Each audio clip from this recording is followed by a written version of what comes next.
Friends, ఈ భూప్రపంచంలో ఒకే ఒక్క temple మాత్రమే ఒక పర్వత శిఖరం నుండి ఒక శిల్పంగా చెక్కబడింది అని, అండ్ ఈ టెంపుల్ మన భారతదేశంలోని మహారాష్ట్రలో ఉన్న ఎల్లోరా కేవ్స్లోనే ఉందన్న విషయం మీలో ఎంతమందికి తెలుసు? మోడర్న్ డే సైంటిస్టులు సైతం మన పూర్వీకుల ప్రతిభను ఎలా అంచనా వేయాలో తెలియక ఈ టెంపుల్ని బహుశా ఏలియన్సే కట్టుంటారేమో అని అఫీషియల్ స్టేట్మెంట్స్ ఇచ్చేలా చేసిన మహోన్నతమైన ఇంజనీరింగ్ మార్వెల్. ఈ టెంపుల్ని చెక్కడానికి దాదాపుగా 4 లక్షల టన్నుల రాళ్లను కేవలం సుత్తిని ఉలిని ఉపయోగించి తొలగించారు. ఈ టెంపుల్ని రాష్ట్రకూట వంశానికి చెందిన 4-5 జనరేషన్ల శిల్పులు 135 సంవత్సరాలు ఒక పర్వతాన్ని పైన నుండి కిందకు చెక్కి అత్యంత ఆకర్షణగా నిర్మించారు. 100 అడుగులు ఎత్తున ఈ టెంపుల్లో మొత్తం 3 ఫ్లోర్లు, 100కు పైగా శిల్పాలుంటాయి.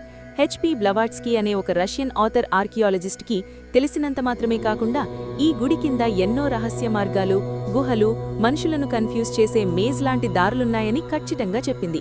సో ఫ్రెండ్స్, ఈ వీడియో మీకు నచ్చినట్లయితే లైక్ చేయండి. మరిన్ని ఇన్ఫర్మేటివ్ అండ్ ఇంట్రెస్టింగ్ వీడియోస్ కోసం మన ఛానల్ని సబ్స్క్రైబ్ చేయండి.